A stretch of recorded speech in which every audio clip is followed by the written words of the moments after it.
لعلنا نتبع السحرة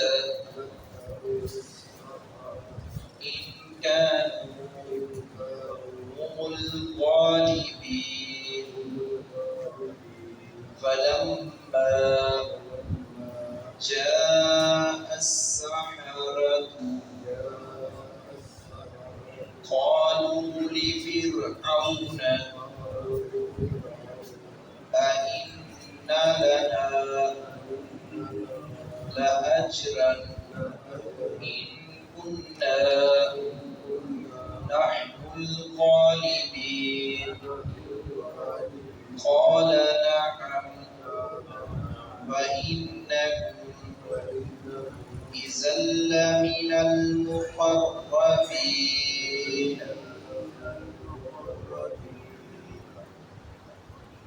جب فرعون نے موسیٰ علیہ السلام کو نعوذ باللہ ساحر اور جادوگر کہا کہ یہ جادو کی بلبوتے لوگوں کو برگلا رہی ہیں نعوذ باللہ، تو حضرت موسیٰ علیہ السلام نے کہا کہ پھر تم بھی لے آؤ جادوگر،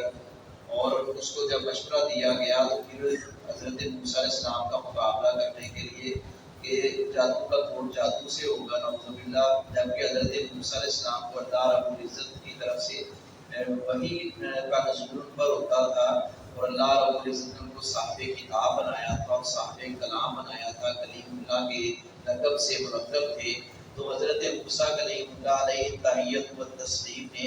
یہ چیلنج بھی اللہ کے حکم سے قبول کیا، کیونکہ اللہ رب العزت کی خاص نصرت اور تائید حضرت موسیٰ علیہ السلام کو حاصل تھی. اب فرعون اپنے واریوں سے کہہ رہا ہے کہ سارے جادوگر جمع ہو رہے ہیں، ارد گرد کے علاقوں سے جادوگر منگوائے گئے، اور لوگوں سے کہا اپنے واریوں سے کہا تم بھی جمع ہو گئے، تم بھی جمع ہو جاؤ، تاکہ اگر تو ہم جادوگر جو ہیں وہ سچے ہیں تو پھر ہمارا ہی غلبہ ہوگا، اور غلبہ پانے لوگوں نے کہا کہ پھر ہمیں کیا انعام اور کیا صلہ ملے گا.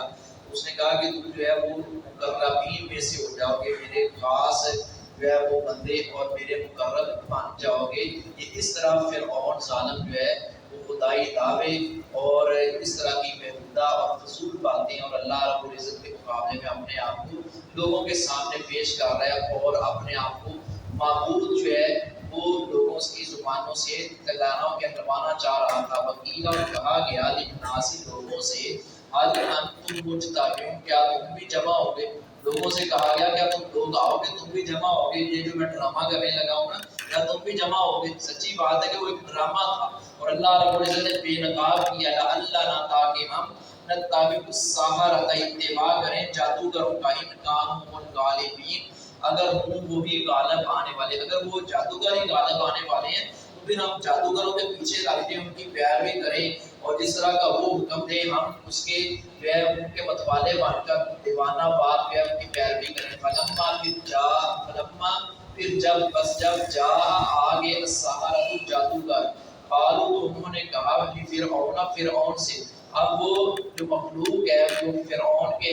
حواری ہم ظاہر، انہوں نے کہا فرعون سے مخاطب ہو کر جب جادوگر آگے، اِنَّا لَنَا لَأَجْرًا، کیا بلا جو ہمارے لیے البتہ صلہ ہوگا، کیا ہمیں کوئی اجر، کوئی انعام، کوئی ایوارڈ اور کوئی اعزاز بھی ملے گا؟ یہ جو لالچ جو ہے یہ بنیادی طور پر انسان کی رگوں میں ہوتا ہے، تو اپنا یہ صلہ لینا چاہ رہے ہیں فرعون سے، کیونکہ فرعون جو ہے ان کو طرح طرح کی باتیں سنا رہا ہے اور طرح طرح کے بہانے بنا رہا تھا. تو اب وہ رزلٹ اور نتیجہ آنے پر ہمارا کیا بنے گا، ہمیں کیا ملے گا؟ یہ عوام نے فرعون سے سوال کیا، اس کے حواریوں نے، ان کننا نحن الغالبین، اگر ہم ہی غلبہ پانے والے ہوں تو ہمیں کیا اعزاز ملے گا؟ قال نعم، اس فرعون نے کہا فإنکم، اور بلا شبہ ذل من المقربین، اس وقت البتہ تم میرے مقرب لوگوں میں سے ہو گے. جبکہ اللہ رب العزت یہاں مقربین جو اللہ کے ہیں ان کو اعزاز ملے گا، انعامات سے وہ اپنا فیض یاب ہوں گے، باقی فرعون کے حواری ناکام و نامراد ہیں.